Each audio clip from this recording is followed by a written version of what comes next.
والصلاة والسلام على من لا نبي بعده أما بعد فأعوذ بالله من الشيطان الرجيم بسم الله الرحمن الرحيم. حضرات محترم، کل کے درس میں 17 رمضان المبارک کے حوالے سے جو عام واقعات پیش آئے ہیں اجمالی طور پر ان سب کا تذکرہ کیا تھا اور تفصیلی طور پر اسلام اور کفر کی سب سے پہلی جنگ غزوہ بدر کی کچھ تفصیلات آپ حضرات کے سامنے بیان کی تھی. آج کے درس میں آقا مدنی کریم صلی اللہ تعالیٰ علیہ وسلم کی پیاری بیوی، آقا مدنی کریم صلی اللہ تعالیٰ علیہ وسلم کی سب سے پیاری ایسی بیوی جو امت کے لیے آپ علیہ السلام کے علوم، آپ علیہ السلام کی گھر کی زندگی پہنچانے والی اما عائشہ صدیقہ رضی اللہ تعالی عنہ کی زندگی کی کچھ باتیں آپ حضرات کے سامنے ذکر کرنی ہیں. جناب عائشہ صدیقہ رضی اللہ تعالی عنہ کا نام عائشہ، لقب ام المؤمنین، لقب صدیقہ، لقب حمیرہ، اور جناب نبی پاک صلی اللہ تعالیٰ علیہ وسلم آپ رضی اللہ تعالیٰ عنہ کو اکثر محبت میں بنت صدیق کہہ کر پکارا کرتے تھے. خاندانی اعتبار سے 8ویں پشت میں جا کر جناب عائشہ صدیقہ رضی اللہ تعالیٰ عنہ اور آقا مدنی کریم صلی اللہ علیہ وسلم کا نسب ایک ہو جاتا ہے. حضرت ابوبکر صدیق رضی اللہ تعالیٰ عنہ کی بیٹی ہیں اور ام رومان کے بدن سے پیدا ہوئی. ام رومان کا پہلا نکاح عبداللہ یزدی کے ساتھ ہوا. عبداللہ یزدی کے انتقال کے بعد ام رومان جناب ابوبکر صدیق رضی اللہ تعالیٰ عنہ کے نکاح کے اندر آ گئی. جناب ابوبکر صدیق رضی اللہ تعالیٰ عنہ کے نکاح میں آنے کے بعد اما عائشہ صدیقہ رضی اللہ تعالیٰ عنہ کی ولادت ہوئی. تاریخی اعتبار سے اما عائشہ صدیقہ رضی اللہ تعالیٰ عنہ کا یوم ولادت کیا ہے؟ کسی بھی مستند تاریخ کے اندر اما عائشہ صدیقہ رضی اللہ تعالیٰ عنہ کے یوم ولادت کی تاریخ کو صحیح طور پر بیان نہیں کیا گیا. یعنی یہ سمجھ لیں کہ کسی بھی مورخ نے یقین کے ساتھ نہیں لکھا کہ آپ کی تاریخ ولادت کیا ہے. البتہ اتنی بات ضرور لکھی کہ جناب عائشہ صدیقہ رضی اللہ تعالی عنہ بچپن سے ہی بڑی ذہین تھی، بڑی فطین تھی، بڑی زیرک تھی. جس طرح کے عام طور پر بچے بچپن کے اندر کھیلتے ہیں، اما عائشہ صدیقہ رضی اللہ تعالی عنہ بھی اپنے گھر کے اندر ایک مرتبہ کھیل رہی تھی. اور کھیل بھی کون سا تھا؟ گڑیا گڑیا کھیل رہی تھی. کچھ کھلونے سامنے پڑے ہوئے تھے. آقا مدنی کریم صلی اللہ تعالیٰ علیہ وسلم گھر کے اندر تشریف لائے. جناب ابوبکر صدیق کے گھر کے اندر آئے، عائشہ کے کھلونوں کے پاس سے گزر ہوا. آقا مدنی کریم صلی اللہ علیہ وسلم کی نظر مبارک اما عائشہ صدیقہ کے گھوڑے کے اوپر پڑی. کھلونے کی شکل کا گھوڑا تھا، گھوڑے کے اوپر 2 پر لگے ہوئے تھے. آقا مدنی کریم صلی اللہ علیہ وسلم نے گھوڑے کو اٹھایا. عائشہ صدیقہ رضی اللہ تعالی عنہ کو مخاطب کر کے پوچھا، عائشہ یہ کیا چیز ہے؟ اما عائشہ صدیقہ فرماتی ہے، آقا یہ گھوڑا ہے. آقا پوچھتے ہیں گھوڑے کے اوپر کیا لگے ہوئے ہیں؟ کہا یا رسول اللہ اس گھوڑے کے اوپر پر لگے ہوئے ہیں. آقا نے پوچھا گھوڑا تو اڑتا نہیں ہے، تو آپ کے گھوڑے پہ پروں کا کیا کام ہے؟ یہ کیسے آسمان پر اڑے گا؟ اب یہ میرے آقا کا ایک سوال تھا، چھوٹی بچی سے سوال کیا جا رہا ہے. اما عائشہ صدیقہ رضی اللہ تعالیٰ عنہ کی ذہانت دیکھیے، فوراً جواب دیا، آقا اگر گھوڑا اڑتا نہیں ہے تو آپ بتائیے کہ سلیمان علیہ السلام کا گھوڑا آسمان پر کیوں اڑتا تھا؟ اگر میرا گھوڑا نہیں اڑتا تو سلیمان علیہ السلام کا جو گھوڑا تھا ان کے پر کیوں تھے؟ میرے آقا اما عائشہ صدیقہ کا فوراً جواب دینا. بچپن کے اندر بچے سے سوال کیا جائے اور وہ بچہ فوراً جواب دے تو پیارا لگتا ہے. اما عائشہ صدیقہ نے جواب دیا تو میرے آقا مسکرا اٹھے. کل میں نے آپ کے سامنے ذکر کیا تھا، پیغمبر کے چہرے پر جب مسکراہٹ آئے تو یوں سمجھ لو کہ میرے اللہ نے جنت کے تمام دروازوں کو کھول دیا.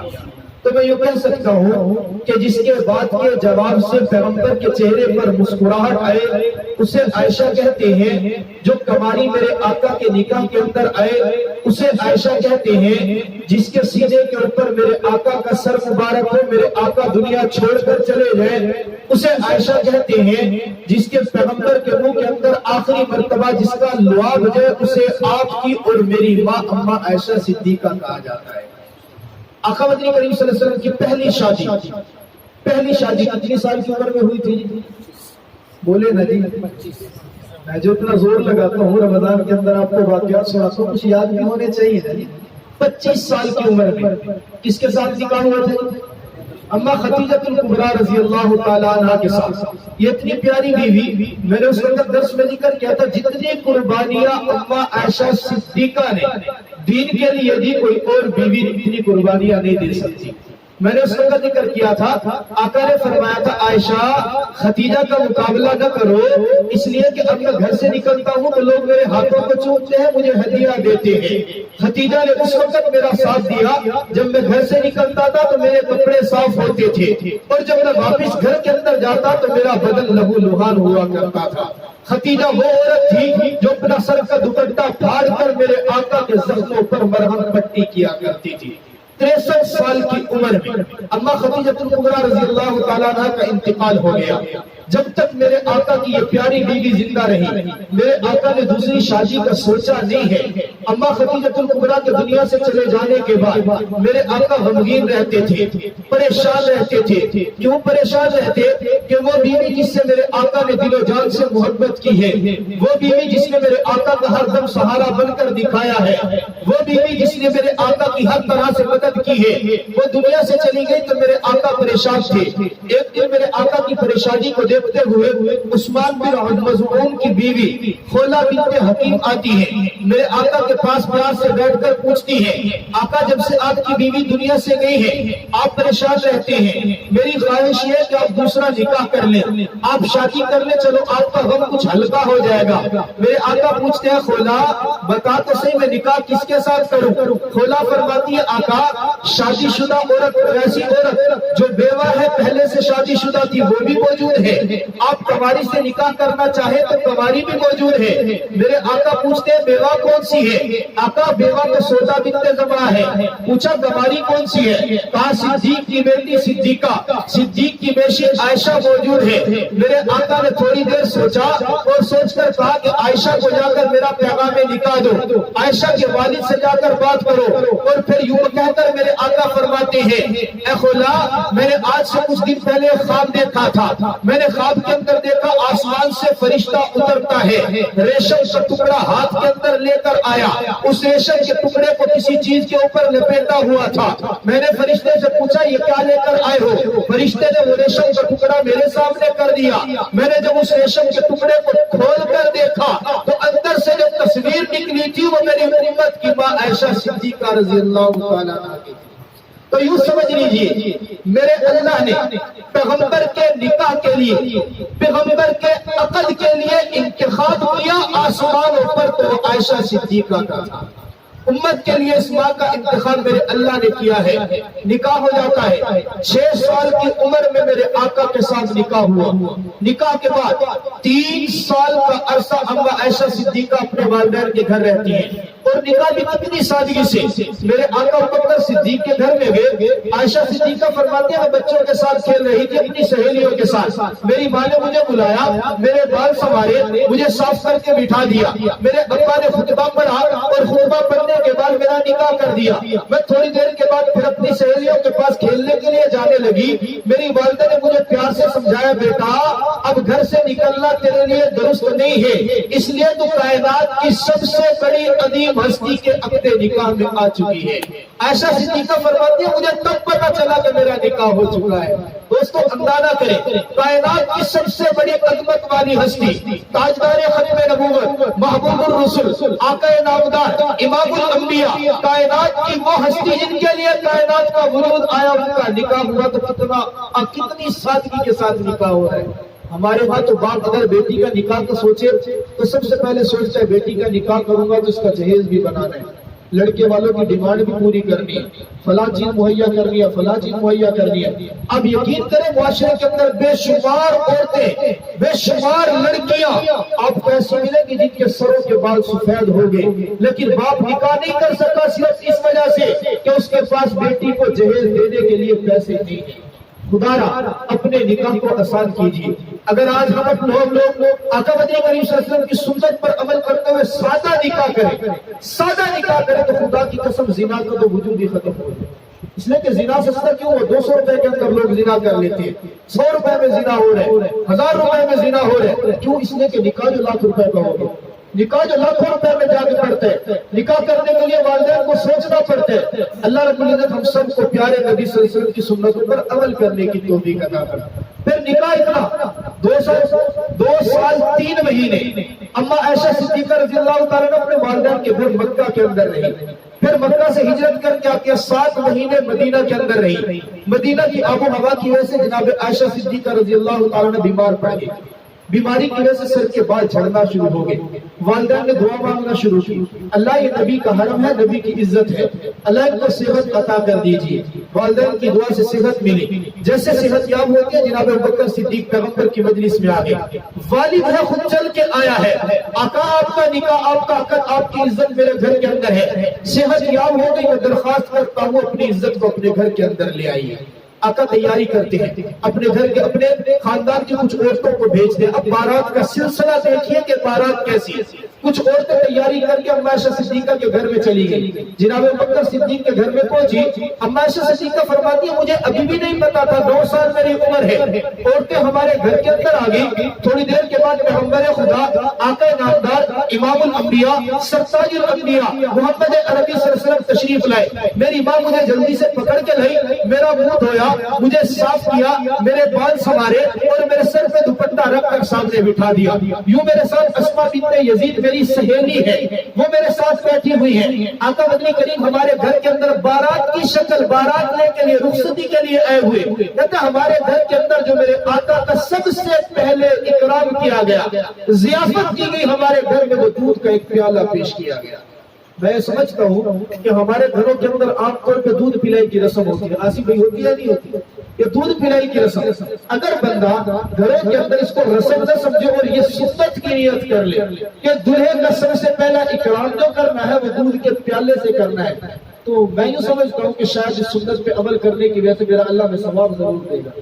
کیسے دے گا یا نہیں دے گا؟ دودھ کا پیالہ، آپ نے اسلام نے دودھ پیا اور دودھ پینے کے بعد وہ پیالہ یوں سامنے اما عائشہ صدیقہ بیٹھی تھی، ان کو سامنے پیش کیا۔ میں نے تو پی لیا، اب آپ پی لو۔ اما عائشہ صدیقہ فرماتے مجھے شرم آئی، میں نے انکار کیا کہ میں نہیں پیتی۔ اب عورت ساتھ ہے، کواری ہے، رخصتی کا لمحہ ہے، میرے آقا دودھ کا پیالہ دینا شرم کرتی ہے، ساتھ اسما بنت یزید بیٹھے ہیں، کوہنی مار کر کہتی ہے پاگل پیغمبر تجھے ہدیہ دے رہے، پیغمبر تو عام ہدیہ کرے وہ انکار نہیں کرنا چاہیے، تجھے تو پیغمبر بھی ہے اور تیرا خامد بھی ہے، دودھ ہدیہ کر رہے انکار نہ کرو۔ اما عائشہ صدیقہ فرماتی ہے مجھے سمجھ آ گئی، میں نے پیالہ لیا اور پیالے کو نوش کر لیا۔ پھر اس کے بعد میرے والد نے میری رخصتی کر دی۔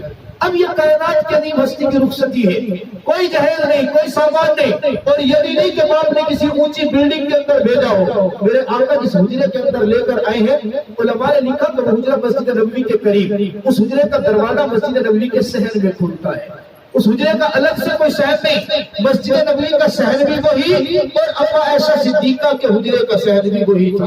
میرے آقا جب اعتکاف پہ بیٹھتے تھے تو مسجد نبوی کے صحن پہ بیٹھ کر اس حجرے کے اندر یوں اپنا سر مبارک کرتے، اما عائشہ صدیقہ اندر حجرے میں بیٹھ کر میرے آقا کے بالوں کے اندر کنگھی کیا کرتی تھی۔ حجرہ بھی اتنا بڑا نہیں، آج بھی اس حجرے کے اندر تین ایسی شخصیات جو کائنات کی عظیم ہستیاں ہیں۔ اما عائشہ صدیقہ فرماتی میں نے ایک رات خواب دیکھا، خواب کے اندر دیکھا کہ آسمان سے 3 ستارے ٹوٹے ہیں اور وہ ٹوٹ کر میرے حجرے کے اندر آ گئے۔ میں نے سنا اپنے والد سے خواب پوچھا، ابوبکر صدیق سے کہا کہ میں نے خواب دیکھا، خواب کے اندر دیکھتی ہوں آسمان سے 3 ستارے ٹوٹتے ہیں اور میرے حجرے کے اندر آ جاتے ہیں۔ ابا جان تعبیر تو بتائیے۔ میرے ابا مسکرا کر کہتے ہیں تیرا خواب اگر حقیقت پر مبنی ہے تو یوں محسوس ہوتا ہے کائنات کی 3 عظیم شخصیات کا مدفن تیرا حجرہ کرے گا۔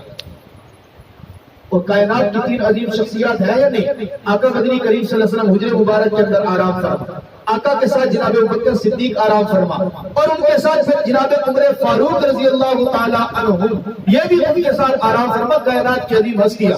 اب عائشہ صدیقہ کا یہ حجرہ لکھنے والا نے لکھا کہ تقریباً 7 ہاتھ بلند کیے جائے نا اتنی چوڑائی تھی، 7 یا 10 ہاتھ جتنی کمرے کی چوڑائی ہے، حجرے کی چوڑائی صرف اتنی، اور بلندی اتنی، اونچائی اتنی کہ اگر ایک آدمی کھڑا ہو کر یوں ہاتھ بلند کرے تو حجرے کی چھت کے اوپر ہاتھ لگتا تھا۔ اور چھت کیسی ہے؟ لینٹر والی چھت نہیں تھی، بلکہ چھت کے اوپر کھجور کی شالیں ڈالی ہوئی تھی، کھجور کے چھلکے ڈال کر اس کے اوپر ایک کمبل ڈھک دیا گیا تھا۔ ٹوٹل حجرے کے اندر سامان کیا تھا؟ ایک چارپائی، ایک تکیا، ایک نیچے بچھانے والی چٹائی، 2 بڑے برتن، ایسے ایک برتن کے اندر کھجوریں ڈالتے اور ایک برتن کے اندر آٹا ڈالا جاتا، اور 2 برتن ایسے تھے، ایک بڑا برتن تھا جس کے اندر پانی ڈالتے تھے اور ایک چھوٹا پیالہ تھا جس کے ذریعے سے پانی پیا جاتا تھا۔ 40 دن ایسے گزر جاتے۔ اما عائشہ صدیقہ فرماتی ہے کہ میرے گھر کے اندر روشنی کرنے کے لیے رات کو چراغ جلانے کے لیے کوئی چیز نہیں ہوا کرتی تھی۔ یہ کائنات کی عظیم ہستیوں کا، کائنات کی عظیم ہستی، وہ کائنات کی عظیم ہستی۔ میرے آقا نے 2 گودیں ایسی ہیں جن کو شرف بخشا ہے، ایک گود جناب صدیق اکبر کی ہے جو جناب صدیقہ کی ہے۔ صدیق اکبر کی گود کے اندر میرے آقا نے سر اس وقت رکھا تھا جب مکہ سے مدینہ کی جانب ہجرت کر رہے تھے، غار کے اندر میرے آقا جناب صدیق کی غار کے اوپر سر رکھ کر میرے آقا نے آرام کیا تھا۔ اور دوسری گود وہ تھی جس وقت میرے آقا دنیا سے آخرت کی طرف ہجرت کر رہے تھے، جناب صدیق کائنات کے سر کے اوپر میرے آقا نے سر مبارک رکھا ہوا تھا۔ وہ بھی ہجرت کی رات، یہ بھی ہجرت کی رات، وہ صدیق یہ صدیقہ، ان کے سر ان کے گود کے اندر سر رکھا اس وقت جب مکہ سے مدینہ جا رہے تھے، ان کے سینے کے اوپر سر رکھا جب دنیا سے آخرت کی طرف جا رہے تھے۔ دونوں گودوں کو میرے اللہ نے شرف یہ دیا، جس کو ہجرت کی رات گود میں سر رکھا میرے اللہ نے صدیق کائنات بنایا، اور جس کی آخرت کے وقت آخر وقت کے اندر میرے آقا نے سر رکھا اس کو کائنات کی صدیقہ میرے اللہ نے بنا دیا۔ اما عائشہ صدیقہ رضی اللہ تعالیٰ عنہ تمام ازواج مطہرات کے سامنے بیٹھتی، فرماتی مجھے میرے اللہ نے چند خصوصیات ایسی عطا کی جو کسی اور ازواج مطہرات کو حاصل نہیں ہے۔ مسکرا کے فرمایا کرتی میرے اللہ نے مجھے خصوصیت عطا کی ہے کہ میرا نکاح میرے پیغمبر کے ساتھ اس وقت ہوا، میں اکیلی ہوں تمام بیویوں میں سے جو کنواری تھی، مجھ سے پہلے کسی اور کنواری لڑکی کے ساتھ میرے آقا کا نکاح نہیں ہوا۔ میری خصوصیت ہے نکاح سے پہلے میری تصویر میرے اللہ نے میرے پیغمبر کو دکھائی ہے۔ میری خصوصیت ہے میرا نکاح کے لیے انتخاب میرے اللہ نے کیا ہے۔ میری خصوصیت ہے کہ آخری وقت کے اندر میرا حجرہ تھا، گود میری تھی، سر میرے پیغمبر کا تھا، اور میرے سینے کے اوپر رکھ کر میرے آقا دنیا چھوڑ کر جا رہے تھے۔ میری خصوصیت تھی آخری وقت کے اندر پیغمبر کے منہ کے اندر جو چیز گئی تو وہ میرا لعاب گیا ہے۔ میری خصوصیت تھی کہ جس کی برات کے لیے میرے رب نے آسمان سے قرآن پاک کے پورے 2 روح اتار دیے۔ یہ بھی ایک بڑا عجیب واقعہ ہے۔ اما عائشہ صدیقہ فرماتی ہے آقا مدنی کریم صلی اللہ علیہ وسلم کی عادت مبارکہ تھی جب کسی سفر پر جاتے، غزوے پر جاتے، تمام ازواج مطہرات کے اندر کوڑا ڈالا کرتے تھے، قرآن دادی کیا کرتے تھے، جس کا نام نکلتا اس کو اپنے ساتھ میرے آقا غزوہ پر جہاد پر لے جاتے۔ ایک غزوہ پر جانے کا اتفاق ہوا، میرے آقا نے قرآن دادی کی تو نام میرا نکلا، میرا نام نکلا، میں آقا مدنی کریم صلی اللہ علیہ وسلم کے ساتھ غزوہ پر گئی، جہاد پر گئی۔ میرے لیے ایک پالکی بنائی گئی، اس پالکی کے اندر میں بیٹھی ہوئی تھی اور صحابہ اس کو اٹھا کر اپنے کندھے کے اوپر لے کر جا رہے تھے۔ میدان جہاد سے واپس آ رہے تھے، ایک جگہ پر پڑاؤ ڈالا گیا، رات کا وقت ہے، پڑاؤ ڈالا گیا۔ میں اپنے اس حجرے سے، اس حجلہ سے، اس پالکی سے نکلی قضائے حاجت کے لیے، دور جا کر میں نے قضائے حاجت کی۔ قضائے حاجت سے جس وقت میں فارغ ہوئی، میں نے اپنے سینے کے اوپر ہاتھ لگایا تو میرے سینے کے اندر ہار نہیں تھا، ہار پہنا ہوا تو ہار گر گیا۔ میں واپس گئی، ہار تلاش کرنے لگی، ہار تلاش کرتے کرتے مجھے تھوڑی دیر ہو گئی، ہار تو مجھے مل گیا، لیکن جب میں واپس آئی تو وہ قافلہ نہ مل سکا جس قافلے کو میں چھوڑ کر گئی تھی۔ فرماتے ہیں اس زمانے کے اندر ابھی میں بچی تو تھی، تھوڑی عمر تھی، میرا وزن بھی نہیں زیادہ تھا، ہلکا پھلکا بدن تھا۔ جب قافلہ چلنے لگا تو پالکی اٹھانے والوں نے جب اٹھا کر کندھے پر رکھی تو میرے وزن کے نہ ہونے کی وجہ سے ان کو احساس ہی نہیں ہوا کہ میں اندر ہوں یا نہیں ہوں۔ قافلہ چلا گیا. جب میں قافلے کی جگہ پر پہنچی تو دیکھا اس جگہ پر کوئی بھی نہیں ہے. میں نے سوچا آگے چل کر جب قافلے والے مجھے دیکھیں گے، آقا مدنی کریم صلی اللہ علیہ وسلم جب تحقیق کریں گے مجھے قافلے میں نہیں پائیں گے تو مجھے واپس تلاش کرنے کے لیے کوئی بھی آئے گا تو اسی جگہ پر آئے گا. میں اسی جگہ پر انتظار کے اندر بیٹھ گئی. پردے کا حکم نازل ہو چکا تھا. فرماتے ہیں پردہ کرتے اسی جگہ پر بیٹھی. اتفاقی اگر رب تعالیٰ کی طرف سے یہ ہوا کہ مجھے نیند آ گئی. بیٹھے بیٹھے مجھے نیند آ گئی. اب میں وہاں سو گئی. رات کا وقت تھا. قافلہ آگے چلا گیا. ایک شخص، ایک صحابی جن کا نام صفوان بن معطل ہے، میرے آقا کو غزوے کے پیچھے پیچھے رکھا کرتے تھے کہ آپ نے پیچھے آنا ہے تاکہ غزوے والے، جہاد والے، صحابہ، قافلے والے اگر کوئی چیز راستے میں بھول جائے تو یہ صحابی اٹھا کر لے آتے. اب فرماتے جب صبح کا وقت ہوا، این صبح کے وقت صفوان بن معطل اس جگہ پر پہنچے جہاں پر میں سوئی ہوئی تھی. میرے قریب پہنچ کر اما عائشہ صدیقہ قسم اٹھا کر کہتی ہیں، رب کعبہ کی قسم صفوان بن معطل نے صرف ایک جملہ بولا. انہوں نے جب وہاں پر آ کر دیکھا میں سوئی ہوئی تھی، بلند آواز سے صفوان بن معطل نے کہا انا للہ و انا الیہ راجعون. فرماتے ہیں ان کے بلند آواز سے بولنے کی وجہ سے میری آنکھ کھل گئی. میری آنکھ کھلی تو میں سونے کی وجہ سے میرے چہرے سے دوپٹہ سائیڈ پر تھا. اب پردہ کے حکم نازل ہونے سے پہلے یہی صحابی مجھے دیکھ چکے تھے، مجھے پہچان لی. جیسے انہوں نے مجھے پہچانا میری آنکھ کھلی، میں نے پردہ کر لیا اور کوئی بات صفوان بن معطل نے میرے ساتھ نہیں کی. بس مجھے دیکھ کر اپنے اونٹ کو نیچے بٹھایا. اونٹ کو بٹھا کر ان کے اگلے ٹانگوں کے اوپر صفوان بن معطل نے اپنا پاؤں رکھ دیا تاکہ اونٹ اٹھے نہ. جیسے اونٹ بٹھایا میں سمجھ گئی، میں اونٹ پر جا کر بیٹھ گئی. بس اتنی سی بات ہوئی، صفوان نکیل پر پکڑ کے آگے چلتے رہے اور مجھے اونٹ پر بٹھا کر قافلے کی جانب لے کر جانے لگے. جب میں قافلے کے قریب پہنچی تو وہاں منافقین نے مجھے دیکھا، صفوان بن معطل کے ساتھ دیکھا تو جملے کسنا شروع کر دیا.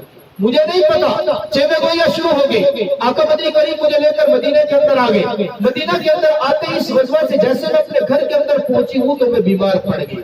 اب میں بیمار رہی. ہاں بیماری کے اندر ایک بات تھی، اس سے پہلے میں جب کبھی بیمار ہوتی تھی آقا مدنی کریم صلی اللہ علیہ وسلم جس محبت سے میرے ساتھ پیش آتے تھے، جو آقا کی محبت ہوتی تھی، جو میری بیمارداری کرنے کا انداز تھا، جو مجھ سے محبت کا اظہار کرتے تھے، وہ اس بیماری کے اندر میرے آقا نہیں کر رہے تھے. لیکن میں پھر بھی نہیں سمجھی. میں اپنے گھر کے اندر موجود تھی. باہر گھر کے اندر کیا باتیں چل رہی ہیں، باہر گھر سے کیا باتیں چل رہی ہیں. منافقین نے مجھ پر کیا کیا الزام لگائے، مجھ پر کیا کیا باتیں کی فرما دیا، مجھے نہیں پتا. ان دنوں کے اندر گھروں میں بیت الخلاء کا رواج نہیں تھا. اما عائشہ صدیقہ فرماتے ہیں کہ روز میں صبح صادق کے وقت اٹھی ہوں اپنے والد کی خالہ ام مصطح کے ساتھ گھر سے باہر نکلی کہ چلو قضاء حاجت کے لیے جاتی ہوں. میں اپنے والد کی خالہ کے ساتھ قضاء حاجت کے لیے جا رہی تھی. دور جب قضاء حاجت کر کے ہم واپس آئے تو ام مصطح کے پاؤں کے اندر اس کا دوپٹہ اٹک گیا. دوپٹے کے اٹکنے کی وجہ سے اس کو جیسے ٹھوکر لگی، گرنے لگی تو اس کی زبان سے ایک جملہ نکلا. ام مصطح نے جملہ کہا ہلاکو برباد ہو جائے مصطح. اما عائشہ صدیقہ فرماتے ہیں مصطح بدری صحابی تھے، میرے ابو کی خالہ کے بیٹے تھے. میرے والد ان کے ساتھ بڑا ہمدردی کا معاملہ کیا کرتے تھے. میں نے ام مصطح کو کہا یہ تم نے کیا جملہ اختیار کیا، یا تم نے کون سا جملہ بولا، بدری صحابی کے لیے دعا نہ کرو. یہ جیسے بات کہی تو ام مصطح بول پڑی، اب بولی تجھے بھی کچھ نہیں پتا، اس نے تو تیرے بارے میں بڑے جملے کہے، اس نے تو تیرے اوپر تہمت لگائی، بہتان لگایا. اندازہ کیجئے پورے مدینے کے اندر تہمت کی فضا لگی ہوئی ہے، بہتان لگا ہوا ہے. اما عائشہ صدیقہ فرماتی ہے مجھے اس وقت تک پتہ ہی کچھ نہیں تھا. میں نے پورا واقعہ سنا، بات پوچھی میرے بارے میں جملہ کیا ہو رہا ہے. بات سننے کے بعد میں اپنے گھر کے اندر واپس گئی تو رونے لگی. تھوڑی دیر کے بعد آقا مدنی کریم صلی اللہ علیہ وسلم گھر کے اندر آ گئے. میں نے آقا سے کچھ بھی نہیں پوچھا، صرف اتنی بات کی کہ اگر آپ مجھے اجازت دیں تو میں اپنی والدہ کے گھر جانا چاہتی ہوں. آقا نے اجازت دے دی. اما عائشہ صدیقہ فرماتے ہیں میرا مقصد یہ تھا کہ میں والدہ کے پاس آؤں گی، والدہ سے پورے واقعے کی تحقیق کروں گی. گھر کے اندر آئی، میں نے والدہ سے پوچھا میرے بارے میں باتیں ہو رہی ہیں، ان میں صداقت کیا ہے. ماں رونے لگی اور رو کر کہتی ہے بیٹی ایسی عورت جس کا خاوند اس سے محبت کرتا ہو، پیار بھی حد درجے کرتا ہو، چاہتا بھی زیادہ ہو، اس کی شوکریں بھی ہو، اس کے اوپر ایسی باتیں ہو جایا کرتی ہیں. تو صبر کر، ان اللہ مع الصابرین، میرا رب صبر کرنے والوں کے ساتھ ہے. اما عائشہ صدیقہ فرماتے مجھے یقین ہو گیا کہ باتیں ضرور پر ہو رہی ہیں. میں رونے لگی. 2 دن اور 2 راتیں اور 1 دن فرماتی ہے ایسی گزری کہ میں مسلسل روتی رہی. ایک لمحے کے لیے بھی میری میری آنکھ سے آنسو رکے نہیں ہیں. 2 راتیں اور 1 دن کے بعد آقا مدنی کریم صلی اللہ علیہ وسلم ہمارے گھر کے اندر آئے. اب میرے آقا بیٹھے عائشہ صدیقہ فرماتے ہیں بیماری کی وجہ سے میں لیٹی ہوئی تھی. یوں میرے آقا بیٹھے ہوئے ہیں, میرے والد بیٹھے ہوئے ہیں, میری والدہ بیٹھی ہیں. میں نے اپنے والد کو مخاطب کر کے کہا ابا جان آپ میرے بارے میں کچھ کہیے نا. حضرت بکر صدیق فرماتے ہیں بیٹا تو میری بیٹی ہے, میں کیا بول سکتا ہوں, میرے اندر ہمت نہیں ہے کوئی بات کرنے کی. عائشہ صدیقہ فرماتے ہیں میں نے اپنی ماں کو کہا تو تو میرے بارے میں کچھ بات کر لے. والدہ فرمانے لگی بیٹی میں بھی کچھ نہیں بول سکتی. آقا مدنی کریم صلی اللہ علیہ وسلم پوچھتے عائشہ اب جملہ سنیے جملہ. پیغمبر خدا اپنی بیوی کو کہہ رہے ہیں عائشہ تیرے بارے میں باتیں بہت ہو رہی ہیں, میں تجھ سے پوچھنے کے لیے آیا ہوں اگر واقعتاً اس بات کے اندر کوئی صداقت ہے تو گناہ کا اعتراف کر لے, تو رب تعالیٰ سے توبہ کر, میرا رب گناہ کو معاف کرنے والا ہے. اگر تجھ سے کوئی گناہ نہیں ہوا تو واقعے کی حقیقت مجھے بتائیے. دوستو توجہ کرنا, اس عورت کے دل کے اوپر کیا گزری ہوگی جس کا خامد اسے سامنے بٹھا کر پوچھ رہا ہے اگر تجھ سے گناہ ہوا ہے تو گناہوں کا اعتراف کر لے. خدا کی قسم تاریخ دار قلم لکھتے وقت آنکھ سے آنسو نکال کر لکھتا ہے, لکھتے وقت چیخ اٹھتا ہے, کلیجہ پھٹتا ہے بات کہتے ہوئے. اما عائشہ صدیقہ فرماتی ہے آقا مجھ پر وہ بات آئی ہے اگر میں زبان سے اس بات کا اقرار کروں تو سب کے سب میری اس اقرار کو مان لیں گے, لیکن رب کعبہ کی قسم میں نے کوئی گناہ نہیں کیا, مجھ سے کوئی غلطی نہیں ہوئی ہے. میرے بارے میں جتنی بھی باتیں ہو رہی ہے یقین ہے رب تعالیٰ کی ذات پر وہ میری صفائی کے لیے کوئی نہ کوئی انتظام ضرور کرے گا. آقا پریشان ہو کر حضرت بکر صدیق سے باہر نکل کر پوچھتے ہیں صدیق تو بتا. صدیق فرماتے ہیں آقا میری تو بیٹی ہے, میں کیا کہہ سکتا ہوں. حضرت عثمان بن عفان سے پوچھتے ہیں عثمان تو بتا کیا کرنا چاہیے. مشورہ کیا جا رہا ہے, بیوی پر تہمت لگی ہوئی ہے, خامد تاجدار ختم نبوت ہے, اپنے صحابی سے مشورہ کرے, صحابی بھی وہ جو دوہرا داماد ہے, میں کیا کروں مجھے بتاؤ تو صحیح. حضرت عثمان بن عفان جواب دیتے ہیں آقا مجھے اور تو کچھ نہیں پتا, اتنا پتا ہے ایک دن آپ مسجد کے اندر نماز پڑھانے کے لیے آئے تھے, راستے کے اندر چلنے کی وجہ سے آپ کے جوتے مبارک کے اوپر کچھ غلاظت لگی تھی. ابھی آپ مسجد میں پہنچے نہیں تھے, میرے رب نے آسمان سے جبریل اتار دیے تھے اور آپ کو بتا دیا تھا اے پیغمبر ان جوتوں میں نماز نہ پڑھے اس لیے کہ ان میں گندگی لگی ہوئی ہے. آقا میں تو یہ جانتا ہوں جو رب آپ کے جوتے مبارک پر گندگی برداشت نہیں کر سکتا وہ رب آپ کے بستر پر گندگی کیسے برداشت کرے گا. آقا فرماتا مجھے ابھی بھی تسلی نہیں ہوئی. میں نے جناب عمر بن خطاب سے پوچھا عمر تو بتا کیا کرنا چاہیے, میری بیوی پر تہمت لگی ہے کیا کروں. جناب عمر بن خطاب نے پوچھا آقا میں آپ کے سوال کا جواب بعد میں دوں گا, پہلے آپ میرے سوال کا جواب دیں. آقا پوچھتے ہیں کون سا سوال. کہا آقا یہ بتائیے کہ عائشہ سے نکاح آپ نے کیا تھا یا کسی اور نے آپ کا نکاح کرایا تھا. آقا فرماتے ہیں میں نے تو نہیں کیا, رب تعالیٰ نے کیا تھا. حضرت عمر بن خطاب فرماتے ہیں آقا جب نکاح آپ نے نہیں کیا, جس ذات نے آپ کا نکاح عائشہ سے کیا وہ ذات اتر کر آپ کی عائشہ کی برات کا اعلان کرے گی. آقا فرماتے ہیں عمر بن خطاب کا مشورہ سن کر میرے دل کے اندر سکون ہوا. میں گھر کے اندر آیا, ابھی میں بیٹھا ہوا تھا, اچانک وحی کے اثرات میرے اوپر آنا شروع ہو گئے. سخت سردی کے اندر بھی میرے آقا پر جب وحی آتی تھی نا تو پیشانی پر پسینے کے قطرات نمودار ہوتے. آقا پر وحی آتی ہے, آقا یوں سر جھکا کر بیٹھے ہیں. تھوڑی دیر تک وحی کے اثرات جب ختم ہوئے میرے آقا کے چہرے پر مسکراہٹ تھی. اما عائشہ صدیقہ فرماتے ہیں میں لیٹی ہوئی تھی بیماری کی وجہ سے, میرے آقا بیٹھے ہوئے تھے. وحی کے اثرات جب ختم ہوتے مسکرا کر فرمایا عائشہ تجھے مبارک ہو, تیری برات کے لیے میرے اللہ نے قرآن پاک میں 2 رکوع اتار دیے ہیں. حضرت اما عائشہ صدیقہ فرماتی ہے میں بھی چارپائی پر لیٹی ہوئی تھی, میری ماں نے مجھے اٹھا کر کہا عائشہ تیرے رب نے تیری برات اتاری ہے, اٹھ جلدی اپنے پیغمبر کا شکریہ ادا کر, اٹھ جلدی کر اپنے پیغمبر کا شکریہ. میں قربان عائشہ کی ذہانت پر. عائشہ نے کہا نہیں کروں گی, پیغمبر کا شکریہ ادا نہیں کرتی. اما جب تہمت لگی تھی میں نے تجھے کہا بات کر, تو نے بھی کہا نہیں بات کر سکتی. میں نے والد کو کہا بات کر, والد نے کہا بات نہیں کر سکتا. پیغمبر بھی پریشان تھے, میری برات تو میرے رب نے قرآن میں اتاری ہے, میں سب سے پہلے سجدہ شکر اپنے رب کا ادا کروں گا. عائشہ صدیقہ سب سے پہلے اللہ رب العزت کی بارگاہ میں سجدہ شکر بجا لاتی ہیں اور پھر آقا مدنی کریم صلی اللہ علیہ وسلم کا شکریہ ادا کرتی ہیں. یوں میرے اللہ نے پھر عائشہ صدیقہ اپنی مجلس کے اندر بیٹھ کر مسکرا کر فرماتی مجھے یہ تو یقین تھا کہ میں نے گناہ نہیں کیا، مجھ پر تہمت لگی ہے، یہ تو یقین تھا کہ میرا اللہ میری برات اتارے گا، بس یہ ذہن میں تھا کہ میرے آقا کو خواب کے اندر کوئی بات بتا دے گا اور میرے آقا کو یقین آ جائے گا۔ میں خود کو اتنی اہمیت کی حامل نہیں سمجھتی تھی کہ میرے بارے میں رب تعالیٰ اپنے قرآن پاک کے اندر 200 رکوع باقاعدہ اتار دے، لیکن میرے اللہ نے اما عائشہ صدیقہ کے لیے 2 رکوع اتار کر امت والوں کو بتایا، لوگوں میرے پیغمبر کا حرم کوئی عام چیز نہیں ہے، میں نے جس عائشہ کا انتخاب کیا وہ عائشہ عام نہیں ہے، یہ وہ عائشہ ہے جس کو میں نے کائنات کی قیامت کی صبح تک کے لیے علم کے اندر کائنات کی سب سے بڑی معلمہ بنانا ہے، میں نے جس کی زبان سے اپنے آقا کے وہ علوم امت تک پہنچانے ہیں جو کوئی اور نہیں پہنچا سکتا، اسی لیے اس کی برات میرے رب نے قرآن کے اندر اتاری ہے۔ یہی عائشہ 58 ہجری کے اندر رمضان المبارک کا 17واں روزہ تھا، 17 رمضان المبارک کی رات کے وقت اما عائشہ صدیقہ رضی اللہ تعالی عنہا اس دنیا سے چلی جاتی ہے، اور جب دنیا سے جاتی ہے رات کے وقت انتقال ہوتا ہے، رات ہی کے وقت جنازہ ہوتا ہے۔ مورخ لکھتا ہے مدینہ کی سرزمین کے اندر اتنا بڑا جنازہ کسی اور آنکھ نے نہیں دیکھا تھا جتنا بڑا جنازہ میری ماں عائشہ صدیقہ کا ہوا ہے۔ اللہ رب العزت ہمیں ان نفوس قدسیہ سے محبت کرنے کی توفیق عطا فرمائے، ان سے عقیدت کرنے کی توفیق عطا فرمائے، ان کی زندگیاں بیان کرنے کی توفیق عطا فرمائے، اس لیے کہ حلالی بیٹا ماں کی سیرت بیان کیا کرتا ہے، حلالی بیٹوں کا کام ہوتا ہے ماں سے محبت کا اظہار کرنا۔